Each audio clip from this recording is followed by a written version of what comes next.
Hello guys, welcome back to Junglog. അപ്പോൾ നമ്മൾ ഇന്ന് പോകുന്നത് വീണ്ടും റോഡ് ട്രിപ്പിലോട്ടാണ്. അപ്പോൾ സൺഡേ ഔട്ടിംഗ് ആണ് പ്ലാൻ ചെയ്തിരിക്കുന്നത്. അപ്പോൾ ഫാമിലിയുടെ പപ്പയുടെ ഫ്രണ്ടിൻ്റെ കാറിലാണ് ഞങ്ങൾ പോകുന്നതല്ലോ. അപ്പോൾ ഞങ്ങൾ മീരാമാർ ബീച്ചിൽ ഒരു പള്ളിയുണ്ട്. ആ പള്ളി കടലിൻ്റെ നടുവിലാണ് നിൽക്കുന്നത്.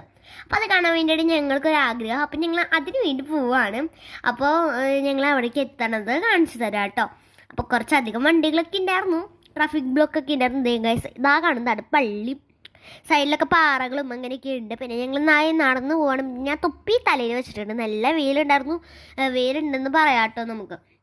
എന്നിട്ട് ഞങ്ങൾ കുറേ നടക്കാൻ മീൻസ് അതിനവിടെ എത്തണ്ട. ഞങ്ങൾക്ക് എത്തിയിട്ട് അവിടെ കാല് നനയ്ക്കണം എന്നൊക്കെ ഉണ്ടായിരുന്നു. അപ്പോൾ ഇത് ഞാൻ പള്ളിയുടെ പേര് കൊടുത്തിട്ടുണ്ട്. ഇതാണ് ഞങ്ങൾ അവിടെ ഇരുന്നിട്ടുള്ള പാറയുടെ മുകളിൽ ഇരുന്നിട്ടുള്ള വ്യൂ. അടിപൊളി വ്യൂ ആയിരുന്നു ഗൈസ്. എനിക്ക് നല്ലോണം ഇഷ്ടപ്പെട്ടു. പിന്നെ ഞാൻ അവിടെ പോയിട്ട് കാലൊക്കെ നനച്ചിട്ടുണ്ടായിരുന്നു.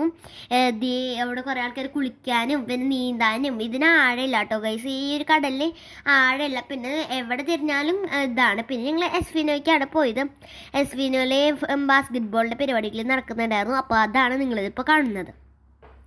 അപ്പോൾ ദേ ഗൈസ്, അതിൽ 3 ബാസ്കറ്റ് ബോളിൻ്റെ ഉണ്ടായിരുന്നത്. പിന്നെ ഞങ്ങളത് കഴിഞ്ഞിട്ട് വീണ്ടും വണ്ടി തിരിച്ചു. പിന്നെ ഞങ്ങൾ ഗോതമരയ്ക്ക് പോകാനായിരുന്നു പ്ലാൻ ചെയ്തത്.